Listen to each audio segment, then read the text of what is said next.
Hi guys, welcome to another video. And in today's video, in between hopefully take some nice landscape photography shots, I'm going to be discussing whether photography and cycling can be a good combination.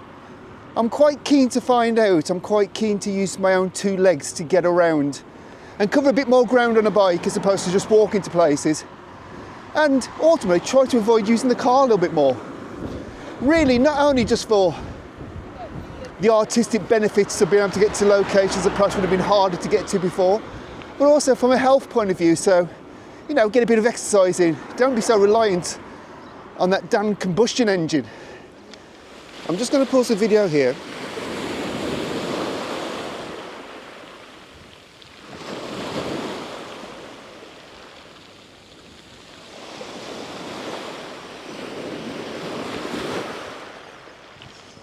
Right, future me here, and I'm just going to jump straight in and try and explain something to you, because the actual whole video that you're watching, the bit you've just been watching and the bit you're about to start watching, I actually recorded a few weeks ago, and the complete video, which was originally recorded, was uploaded to YouTube, but I never said it live. And the reason being for that was I wasn't entirely happy with some of the choices I made with gear in the video. And I felt like, in hindsight, that perhaps I needed to readdress it, so I actually didn't set the video live, and I thought I would come back out and record a little bit more to explain where I think I went wrong and what could actually be a better solution. So on that night, whilst I set up a shot, I'm going to get my tripod up, set up a shot, I'm going to let you watch the rest of the video, and I'll talk to you towards the end. Right, I finally got my first shot of the day. It's a blue sky day. You know how I feel about blue sky days. I always struggle with them. So what I've had to try and do is find the compositions of basically as simple as possible and just using as much of this blue as possible. So this shot's all about blue. It's all about blue and it's all about reflections. So I'm down at the Marina. I've got a nice simple shot going on of two sailing boats and the masts reflecting the water. So what I'm hoping to do is I'm hoping to have a perfect reflection, or at least near perfect reflection of the masts in the water. Really simple composition. But I think I'm going to struggle a little bit with movement on the water. So what I'm actually going to do is I'm going to fit a ND64 filter onto it, which I'm hoping will help blur the water a little bit and perhaps give a painterly feel to the reflection instead of having that sort of jagged look. So I'm now getting a 1 second exposure f14, so it's literally just a case of taking a few shots as the wind drops down a little bit and hopefully the reflection gets a touch better. Now, as I generally find when using these sort of filters, I've done exposure compensation of one stop actually, which is working quite nice. Now it could be a combination of things. It could be a combination of having a neutral density filter on, tricking the meter a little bit, but also I happen to have quite a lot of white boats in front of me, so that could be causing it to underexpose as well. So I checked my histogram and I've effectively just had to do exposure compensation, one stop, 1 second f14, ISO 100, and that's looking pretty much about good.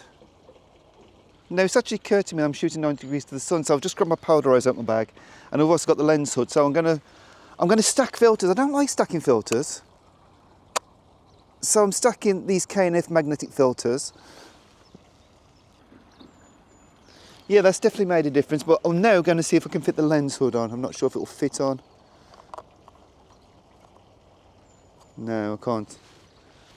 Right, so I'm going to have to be very careful, I think, to put my hand over here and to shield the light as I'm taking the shot. I need the wind to drop down. It's still a little bit breezy, which just gives me a good opportune moment, I think, to actually talk about these K&F concept filters. Because if you remember last year I did a review on them, and that was a 67mm set which K&F sent me for free. So, you know, that was, you could argue that was a biased review, even though it wasn't, but I was sent it for free. But this, I've got a new lens here, new body combination for video and this sort of stuff, and for biking really. And it happens to be 72mm thread, and now it meant I had to buy some new filters. And I'm pleased to say I went and got another set of K&F. I bought these with my own money, so this is totally unbiased. These actually, I did buy these myself. I bought a set of an ND64, an ND8 and a circle polarising filter with the adapter ring and the magnetic cap, and it came to, I think, around £60 mark when I used my code for the KNF website, which I'll put up on the screen for you now because it's a healthy discount you get. And delivery was great. I had it in the UK 3 days later. And I think what more of a testament can you have to a quality of a filter that I've gone and bought them again with my own money. You know, I have no complaints with these filters at all. I think they're great value for money and I highly recommend them. So I will leave a link in the description to this set which I've bought because I think it's great value for money, along with the discount code. And I'm going to hang around here as forever, waiting for the wind to drop, for everything to fall into place. And here's the shot.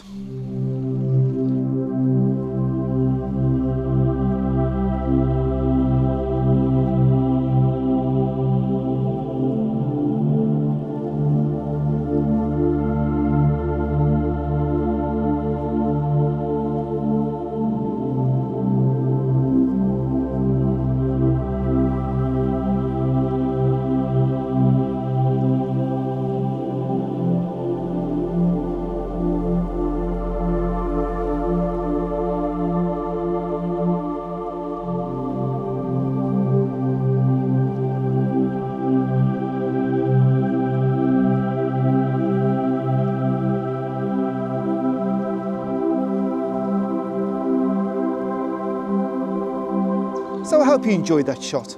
Now you may be wondering why I would want to combine photography and cycling together. And I think there's a few reasons. The first one is it makes it easier to explore an area.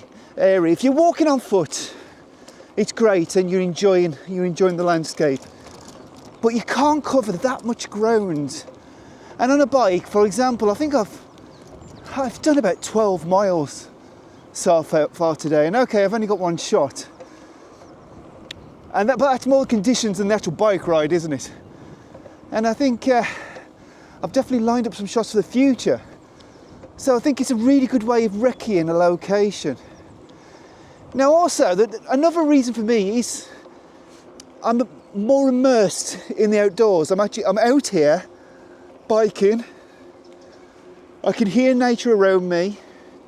If I see something I want to photograph, I can just stop and take it, as opposed to having to find somewhere to pull over, which we all know sometimes is nigh on impossible.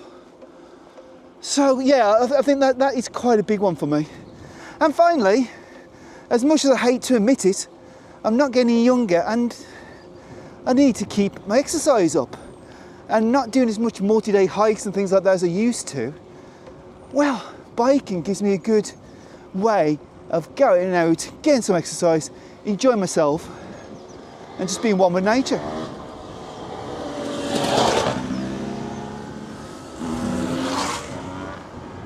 Unlike those two.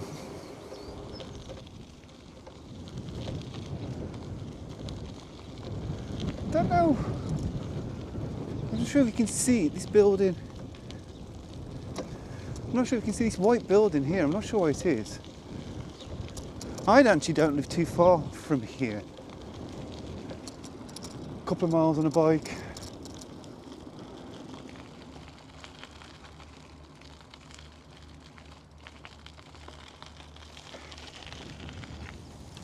I'm not sure how well you can see that, but it's actually quite an unusual building. And I quite like the trees the other side. I'm thinking maybe black and white panoramic. It could be quite interesting. I think I'm going to set up and discuss with you a major disadvantage of trying to combine cycling and photography. Right, it's quite a simple shot. It's a nice, interesting building. I've walked past it before. I'd like to come back here when there's some clouds, but really, it is what it is today. I think it'll make quite a nice, striking mono, simply because it's quite light. I'm going to fit a polarising filter just to try and bring something out of the sky. Make it a bit darker, make it a bit more of an interesting mono, to be honest. 1/60th of a second, f11, ISO 100. I'm going to drop on the lens hood. Yeah, the sky's quite bold. It might look okay in colour, but I think in my mind it definitely is going to be a black and white. So it's quite a simple shot. However, What is not quite so simple is this recording setup so that you guys can see what I'm doing, and I'm going to show you what it is. Now, this was something I really had to try and work out how I could do if I wanted to do cycling and photography videos. So I'm just going to show you on my iPhone what I'm doing. So, phone obviously. And there you can see we've got an Osmo Action 4 attached with a super clamp down here coming all the way up in front of the camera. If we go there, you can actually see the camera view. Spin you right round. Now you might be wondering, like, why on earth am I showing you this? And the reason why I'm showing you this is because if you want to combine cycling and photography, you have to be prepared to compromise on some stuff. You've got to try and minimise things down. And what I've done here is I've had to get a camera that I could use as a good all-rounder, mainly for cycling, as stupid as it sounds, but it has to be good for video. So the plan is this camera can do video really well, and it can do photos really well as well. By using the super clamp and the extension pole thing, what I'm doing is I'm eliminating having to carry 2 tripods. So that was the idea on that. So today was more of a test to see if it would work from a filming point of view. And I think actually this is quite nice. You're quite close to me. And obviously I'm connected by the wireless mic. So I'm hoping that's going to be all right. But obviously I think the point I'm trying to make is if you combine in cycling and photography, the last thing you want to have is a ridiculous heavy bag. A bit like hiking, but maybe more so with a bike. You don't want a ridiculously heavy bag, so it's unpleasurable to do any biking. So by doing this, I've shaved a lot of weight down. I'm on a 1 camera, 1 lens solution with 1 small Osmo Action 4, so GoPro size video camera to film these pieces to camera, and this does all the parts. All the other B-roll, I suppose, is the idea. That is the ultimate aim. Anyway, enough of the complicated stuff. Let's go back to simplicity, and here's the shot.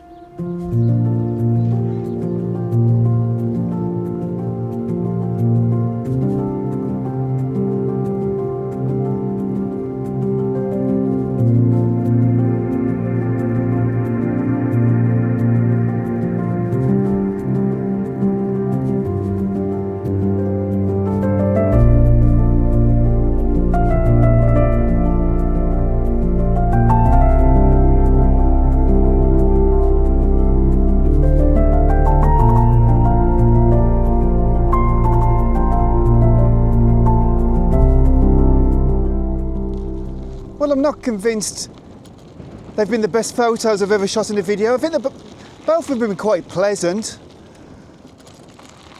But what has been a success, I think, is trying out going on a bike ride with this new slimmed down backpack. Right, so future me is going to jump in here and try and explain what I think I wasn't happy with about the original video.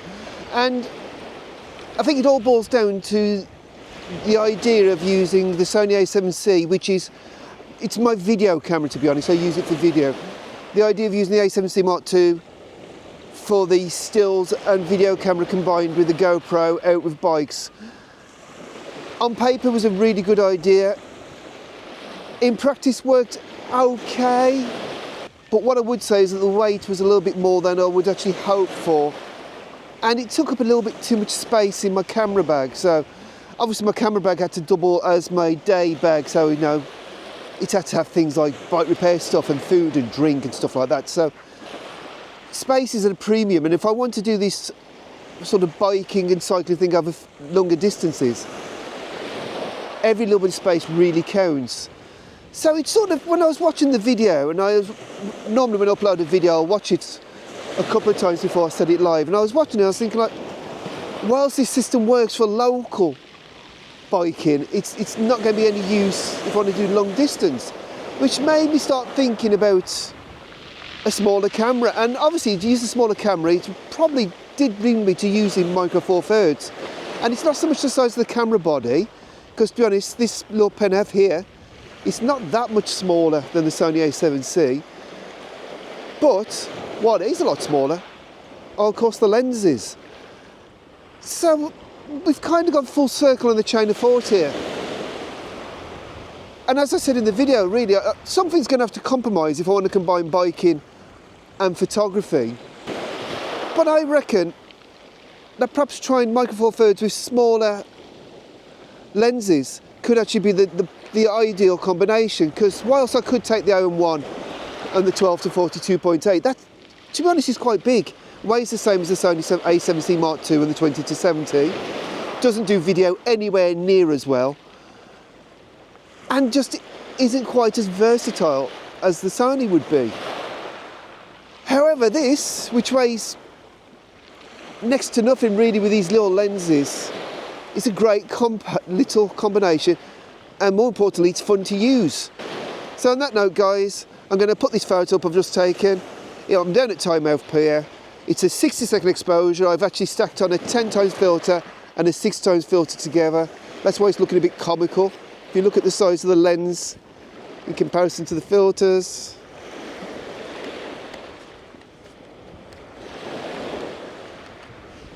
No, the lens is minute, filters are huge. But I wanted to get that 6-second exposure. I wanted to make sure I was wearing the f5.6 mark so I didn't have people screaming diffraction at me. And on that note, here's the photo and then we'll jump straight back into the video.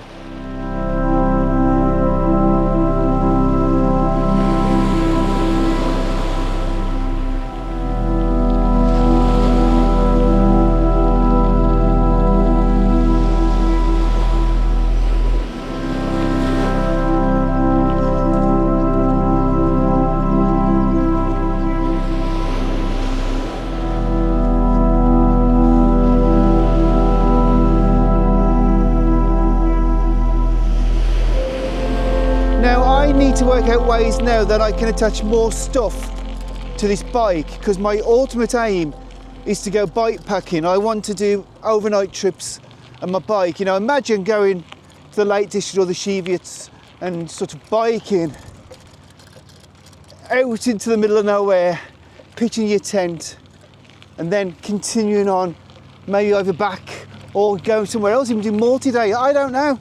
That's the plan, that's the dream. That's the aim for this year, and I think today's video has been an important first step in getting there. So yeah guys, if you do combine cycling with photography, I would love to know your thoughts and how you make it work, because I'm a total novice on this and I'm really open to any suggestions you may have. Anyway guys, on that note, if you've enjoyed this video, please give it a thumbs up, maybe subscribe to the channel if you haven't, and I'll see you soon for another one. Thanks for watching.